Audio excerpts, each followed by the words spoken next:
ওইখানে থাকা আমার জন্য সেফ নয় বাবারে। এই সাইকেলটা নিয়ে আমার সবখানে যাওয়া আসা হয়। সাইকেলটা আর আমার এই মোবাইল ফোনটি মোটামুটি আমার জীবনে একটা ইতিহাস হয়ে থাকবে ইনশাল্লাহ। আমি যদি কোনোদিন কোনো বই লিখি বা ব্লগের মধ্যে থাকে, আমার এই সাইকেল আর মোবাইল এই স্মৃতি আমার সারা জীবন থেকে যাবে।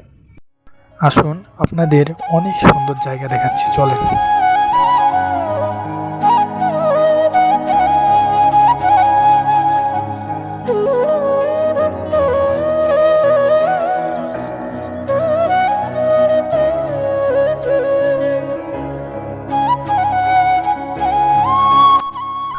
জায়গাটা দেখতে বেশ ভালোই লাগতেছে, আপনাদের কেমন লাগতেছে অবশ্যই কমেন্টসে লিখবেন।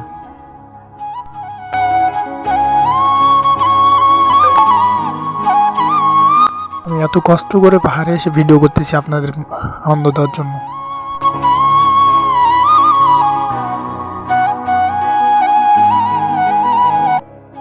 আমি এখন বালচর থেকে নামবো, আমি বালচরে অনেক উপরে।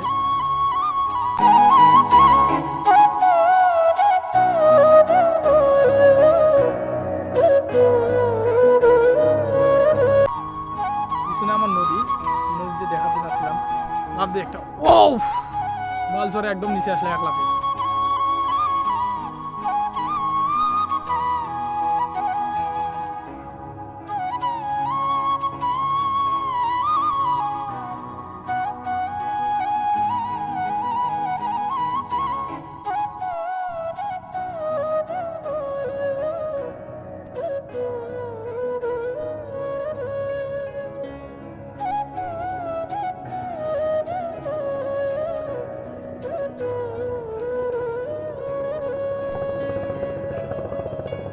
এই সাগর পারে আইসা আমায় মাতাল মাতাল লাগে।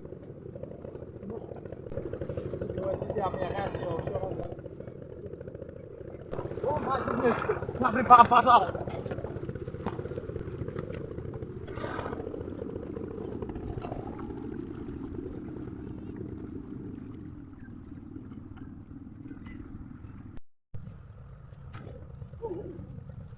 আমি আর বেশি যাচ্ছি না রে বাবা, এখান থেকে আমার